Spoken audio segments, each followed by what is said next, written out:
नैनीताल उधम सिंह नगर के लोकसभा सांसद अजय भट्ट एक निजी कार्यक्रम के बाद भारतीय जनता पार्टी उधम सिंह नगर के जिला कार्यालय पहुंचे, जहां पर जनपद के बीजेपी कार्यकर्ताओं के साथ उन्होंने मुलाकात करने के बाद मीडिया से वार्ता की।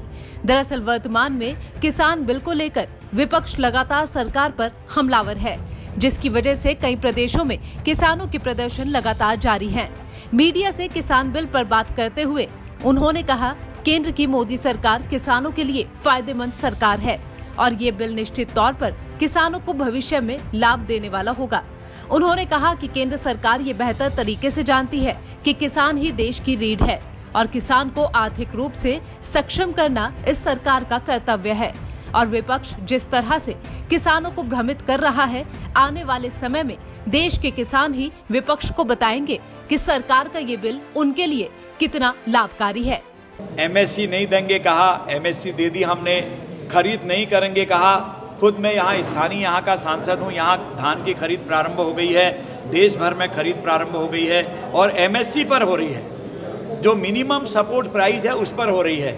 इसलिए झूठ के पांव नहीं होते हैं। कितना बदनाम करें, कितनी ओछी हरकत करें, नरेंद्र मोदी जी को कितना ही गाली गलौज करें, लेकिन किसानों के हित की बात पर हमारी सरकार डिगने वाले नहीं है। नरेंद्र मोदी जी के बारे में हमेशा ऐसा कहा गया, चाहे सर्जिकल स्ट्राइक हुआ हो, एयर स्ट्राइक हुआ हो, सीसीए एक्ट पास किया हो, धारा 370 पास की हो, तो हमेशा विपक्ष ने यही रुख अख्तियार किया है। इसलिए कुछ दिनों में सारे किसान जो एकाध राज्यों में अभी समझ नहीं पा रहे हैं, समझ जाएंगे तो कांग्रेस को और विपक्ष को लेने के देने पड़ जाएंगे। इसके बाद उन्होंने उत्तर प्रदेश के हाथरस कांड पर भी पत्रकारों से बात करते हुए कहा कि उत्तर प्रदेश की सरकार कानून और व्यवस्था को लेकर के बेहतर काम कर रही है। उन्होंने खेद जताया कि उत्तर प्रदेश में बेटी के साथ जो अन्याय हुआ है वह गलत है, लेकिन उन्होंने विपक्ष पर ये आरोप भी लगाया कि विपक्ष सरकार के जन सरोकारी मुद्दों की भी खिलाफत कर रहा है, जबकि सरकार हर तरह से अपराधियों को दंड देने में सक्षम है। देखिए, हमने कभी ओछी राजनीति नहीं की है, मुद्दों की राजनीति की है।